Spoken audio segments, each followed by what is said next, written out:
جن لوگوں نے کل کی بات چیت کو سنا ہے نا، تو میرے ساتھ جھگڑتے ہوئے ان کا وہ جو میر ہے وہ کہہ رہا تھا جی کہ آپ نے نا پہلے مجھے قرآن پیش کرنا ہے، پھر مجھے حدیث پیش کرنی ہے، اس کے بعد مجھے مرزا صاحب کی بات پیش کرنی ہے۔ حالانکہ یہ بات کہتے وقت اس کو یاد اچھی طرح تھا، لیکن وہ یہ بات ماننا نہیں چاہتا تھا کہ مرزا صاحب سب کچھ ہیں۔ کیونکہ ان کے مسلم موعود نے کہا کہ جب ایک نبی آ جاتا ہے نا تو پچھلے نبی کے سامنے دیوار کھنچ جاتی ہے، پچھلے نبی کی تعلیمات اور جو بھی بات ہے وہ بھی اس نئے نبی کے تھرو ہمیں پتہ چلنی ہے، اور یہ ساری اس نے بات کی ہے مرزا صاحب کے حوالے سے۔ اور مرزا صاحب نے خود بھی کہہ دیا کہ قرآن کی آیت کی تفسیر میں نے کرنی ہے، سلیم میر نے نہیں کرنی، حدیث کا میں نے بتانا ہے، سلیم میر نے نہیں بتانا۔ اب اصل بات یہ ہے کہ جب یہ ہمارے ایسی باتیں کرتے ہیں ڈار بھائی، یہ جھگڑا ہم سے نہیں کر رہے، یہ جھگڑا اپنے نبی سے کر رہے ہیں۔ یعنی ایک طرف مرزا صاحب کھڑے ہیں، وہ کہتے ہیں قرآن کی تفسیر میں نے کرنی ہے، ایک طرف سلیم میر کھڑا وہ کہتا ہے میں نے کرنی ہے۔ تو بھائی یہ اپنے نبی سے خود یہ ڈیبیٹ کا ہم سے ڈیبیٹ نہیں کرتے۔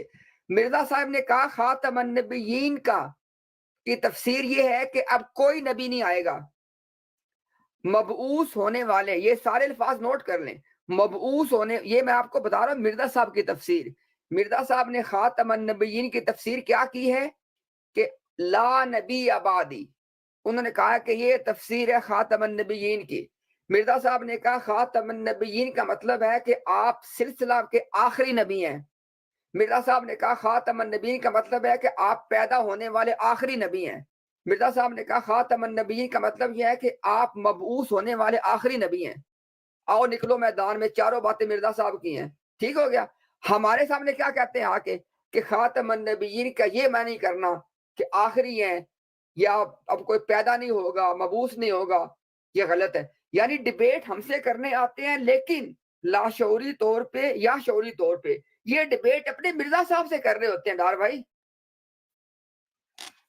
میں اکثر کہتا ہوتا ہوں یہ مرزا صاحب کو تو مانتے ہیں لیکن مرزا صاحب کی نہیں مانتے، کیونکہ جب مرزا صاحب کا فرمان ان کے سامنے رکھا جاتا ہے تو یہ جس طرح قرآن حدیث کی تعویلات کرتے ہیں اس کی بھی اردو عبارت کی تعویلیں شروع کر دیتے ہیں۔ میں حیران ہوں۔ دیکھیں نا اپنا فیصل بھائی، ابھی نیچے جاسوس بھی بیٹھے ہوئے ہیں، سارے لوگ سن رہے ہیں نا، کتنے اعتماد سے کہہ رہے ہیں، کیا کہہ رہے ہیں؟ مرزا صاحب نے کہا خاتم النبیین کی تفسیر ہے لا نبی بعدی۔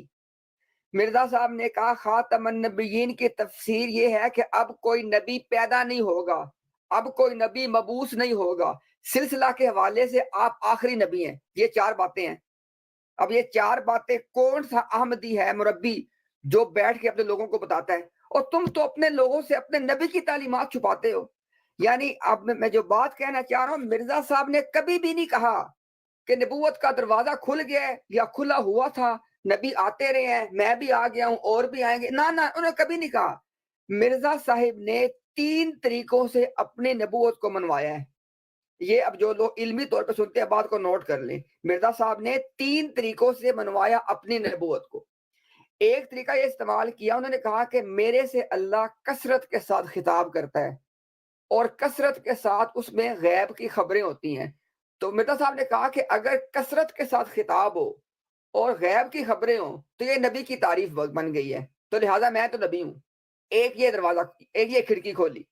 اچھا، پھر ایک کھڑکی اور ساتھ یہ کہہ دیا، سنیں ذرا بات، یہ کھڑکی صرف اپنے لیے کھولی ہے۔ کہاں پہ لکھا ہوا ہے؟ روحانی خزائن والیوم 22 پیج نمبر 406 اور 407۔ یہ کھڑکی صرف مرزا صاحب کے لیے کھلی ہے اور کسی کے نہیں کھلی۔ آگے چلیں، ایک انہوں نے کھڑکی کھولی جناب کہ چونکہ جو آنے والا مسیح ہے اس کے بارے میں 4 دفعہ نبی اللہ ہے، اور چونکہ میں آنے والا مسیح ہوں لہذا میں نبی ہوں۔ یہ کھڑکی کھولی۔ یہ بھی کس کے لیے کھولی؟ آنے والے مسیح کے لیے، سب کے لیے نہیں۔ اب اس کا جواب کیا ہے؟ سن لیں ذرا۔ مرزا صاحب نے کہا یہ جو حدیث ہے نا جس میں 4 دفعہ نبی اللہ کہا گیا، یہ عقل کے خلاف ہے، توحید کے خلاف ہے، شریعت کے خلاف ہے، اس کا کوئی اعتبار نہیں ہے۔ یہ لو، فارغ ہو گئی۔ آگے چلیں، انہوں نے 3rd ونڈو یہ کھولی کہ آپ صلی اللہ علیہ وسلم نے دنیا میں 2 بار آنا تھا۔ ایک بار تو نعوذ باللہ اس نے کہا جی کہ آئے تھے نا پہلے، ابھی کہتا نعوذ باللہ دوسری مرتبہ بروزی رنگ میں میری شکل میں آئے ہیں۔ ٹھیک ہو گیا؟ اس کا جواب بھی سن لے 30 سیکنڈ میں۔ مرزا صاحب نے کہا کہ دوسری دفعہ اس لیے آئے ہیں جو اللہ نے ان کے ذمے کام لگایا تھا وہ اس کام کو مکمل کر کے نہیں گئے تھے پہلے، اس لیے سیکنڈ دفعہ آنا پڑا۔ اب جو آدمی یہ کہے، اور احمدیوں میری بات کو سنو، اللہ کا واسطے میری بات کو سنو، اور جو بندہ یہ کہے کہ نبی پاک صلی اللہ علیہ وسلم اپنا کام نامکمل چھوڑ کے چلے گئے، یار وہ بندہ انسان ہے؟ اچھا، اب آپ کو دیتے علمی جواب، اس کا بھی دے دیتے ہیں۔ علمی جواب، مرزا صاحب نے کہا کہ جن کو اللہ معمور کرتا ہے، جن کو اللہ معمور کرتا ہے وہ اس وقت تک فوت نہیں ہوتے جب تک وہ کام مکمل نہ کر دے جو ان کے ذمہ لگایا گیا۔ یہ لو، اب یہ ایک بات کہہ کے نا مرزا صاحب نے جب یہ بات کی ہے کہ آپ صلی اللہ علیہ وسلم اس کام کو مکمل نہیں کر کے گئے جو ان کے ذمہ لگایا گیا تھا، یہ بات کہہ کے خدا کی قسم علمی میدان میں اگر بات ہونا، مرزا صاحب نے آپ صلی اللہ علیہ وسلم کی نبوت کا انکار کر دیا ہے۔